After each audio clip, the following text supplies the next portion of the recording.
भारत पाकिस्तान को जवाब देने की पूरी तैयारी कर रहा है। भारत के पास कई ऐसे अत्याधुनिक हथियार हैं जिनकी कोई काट पाकिस्तान के पास नहीं है।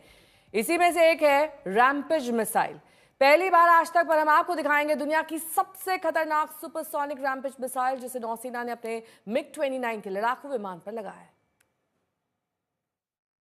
भारतीय नौसेना समुद्री मोर्चे पर स्वदेशी विमान वाहक युद्धपोत INS विक्रांत के जरिए अपनी मारक क्षमता को तो बढ़ा रही है, लेकिन अगर बात हवाई क्षमता की करें तो उसमें को भी लगातार बढ़ाया जा रहा है।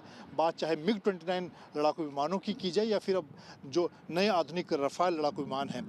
हम आपको पहली बार MiG-29 लड़ाकू विमान की मारक क्षमता, उसमें किस तरह के नई मिसाइल, नए हथियार लगाए गए हैं, नए सिस्टम लगाए गए हैं, वो दिखाने जा रहे हैं।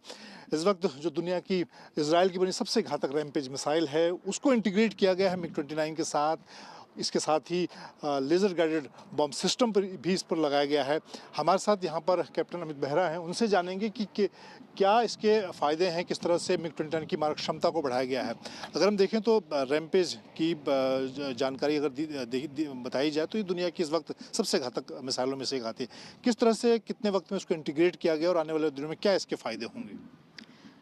देखिए, इसको इंटीग्रेट करने के में करीब हमें 1.5 से 2 साल लगे हैं, क्योंकि इसमें सबसे पहला ये वेपन दूसरे देश में बना होगा, बट इसमें जो लॉन्चर लगा है वो पहली बार भारत में बना है और पूरी तरह प्रूव किया गया है।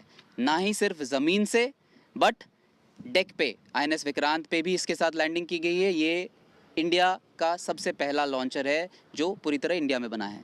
इसके बनने के बाद इस वेपन को प्रूव करने में हमें ज़्यादा टाइम नहीं लगा, क्योंकि इसके बाद हमने इसके 2 फायरिंग्स कंप्लीट कर चुके हैं और आज के डेट में ये पूरी तरह इंटीग्रेटेड है इस MiG-29 एयरक्राफ्ट के साथ और लड़ाई मारक क्षमता में बहुत बढ़ावा दे चुका है हमारे।